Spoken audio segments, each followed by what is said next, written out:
Yeah. I think it's because someone's gigantic head was in the way of the camera. Yeah. Was that it? Yeah. Is that it? All right. You people have huge heads. I know I should probably just stand up. My back's fucking killing me. That's your opportunity. The call center is your opportunity to convey what kind of a person you are, what your attitude is, what you're going to be like to work with. If you're respectful and enthusiastic, maybe a little bit submissive, you know, that's not something to giggle about, but or if you're very assertive and confident, that can also be a good quality. But the best thing is to be honest. Be honest about who you are, because he's going to, if he selects your story based on deception, he's going to find out anyway, and then you might not get published in that publication again. All right. Okay. Let me actually take a quick look at what the time is. But I said it was going to be nice and short. Oh, God, I can't see on my screen what time it is because I'm recording. Who has the time? 5:14. Sorry? 5:14. 5:40. All right. So, okay, let's do a bit of Q&A, question and answer. Just kind of free form. So I've tackled spelling and grammar and how everyone should always check these 5 times, way more than you do for any story that you put online. We've talked about how if you think that checking the spelling and grammar and proofreading is easy, then you're not doing it right. It has to be frustrating and annoying and time consuming. Otherwise you're not doing it right. We've talked about the kind of relationship that you can have with different editors, how to construct a cover letter. We talked about how you can find different markets that you want to submit to. So I think we've covered a nice wide range of topics, but probably we're missing some aspects that you're interested in. So hit me. How do you introduce it to an editor if you've got a piece that doesn't fit their normal submission guidelines, but you think is, for whatever reason, would fit the publication anyway? If you think you know better than they do, then personally, I wouldn't do it. And it's because the editor might not like getting an unsolicited submission, because he has plenty of work to do already, and his goal is to make a book. He has a target for the kind of book that he wants to make, and that's enough work as it is. And then to receive an unsolicited submission that has nothing to do with it, it seems like it's just someone asking for his time and energy, you know, which can be a bit of a rude thing. So if I were to receive an unsolicited submission that actually really is very good, maybe I'd spend some time with it, but probably not. My main thing is that I want to produce the book that I want to produce. So even if it's a really good story, I'm probably not going to want it, because if it was something that I wanted, I would have asked for it, right? And if I'm a bit shallow, which sometimes I can be, it might taint my perception of what kind of a person this author is. Now, I'm not speaking generally. I can only speak for myself. But I like authors who are cooperative and who help me as the editor achieve my goals. And I understand that my goals and those of authors aren't always the same thing. The authors want as many of their stories as possible to be published and to be recognized for how brilliant they are. But that's not my job. My job is to make these books, and we're all kind of cogs in this massive machine. And we like it much better if everyone plays their part. So that's, I'm sure that's a bit of a disappointing answer, and maybe when this recording goes online, I'll get my head bitten off by other editors who disagree. So I'm purely talking about myself. You can give it a shot. I'm just telling you my experience and what it would be like for me. Next question, please.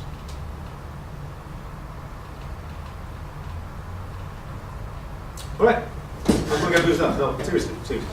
There has to be more. There has to be more than one. I mean, you guys have considered or applied or submitted works for publication. So maybe we should turn this around. Those of you who have submitted works for publication, what sort of experiences have you had? And how different are they from what I've been talking about? Because what I've been talking about is my experience, my knowledge of the business, how I've done things in my own operation. So what about the rest of you? Let's raise some hands. Who's had experiences submitting works for publication? All right, I'm going to pick you because I haven't heard a lot more. Tell us about it. It was pretty easy. They were just asking for on-theme submissions, both written and like art pieces, for I think it was a quarterly newsletter for basically a game company, and they wanted stuff for any of the range of games that they had that were basically play-by-post type stuff. Okay. And this was to go out with their information packs that went out every 3 months.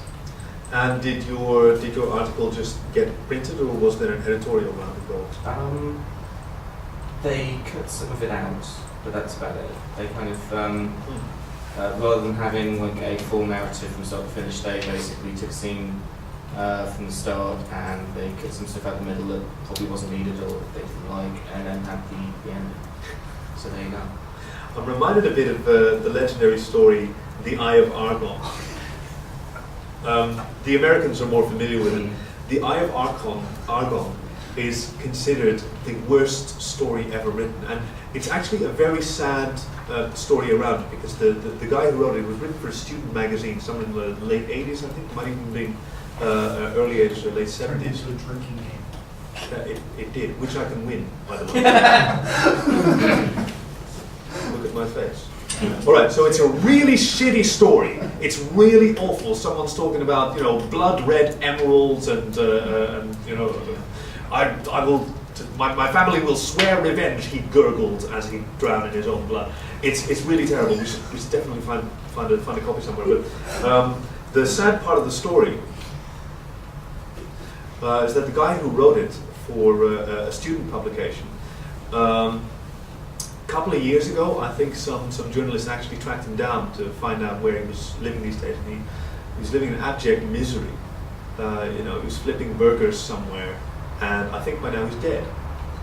So, as hilarious as the story is, it's actually kind of sad. But the story is still hilarious, because the thing that I wanted to mention about this, The Eye of Argon was the original student publication. There were no originals anymore, because it was just printed on campus and then it was handed out, and people just thought the story was so stupid and shitty and ridiculous that they made copies of it, and that became a huge sort of bootleg, a nerd thing. Everybody was making photocopies for everyone else. Oh man, you've got to read this. Nowadays they just retweet it. That happens. Don't worry about it. Nowadays they just retweet it. But so.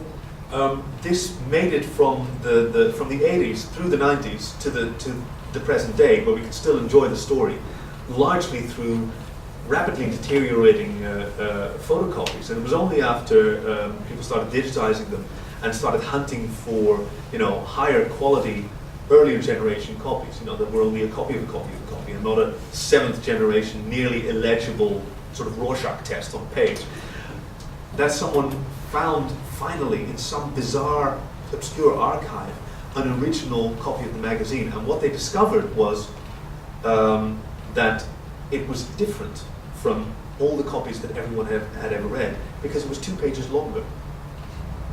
There was 2 pages missing from the story, and no one had ever noticed.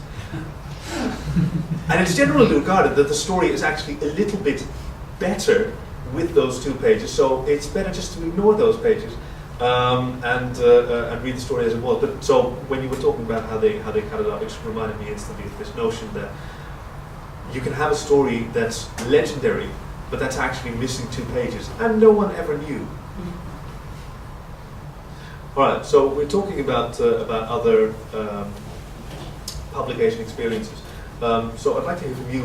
You've worked with Self-Award Press. I did, and my experiences were that they were incredibly professional. I mean, every step along the way, they were sort of covering all the bases. But having worked with other just friends of mine, the people that edit for me, it's a very different process because just communication, I could wait weeks or months for a response back, even for a simple question about something that they needed fixed or something that they want to change, rather than a instantaneous communication with friends of, Yes. oh, does this work better?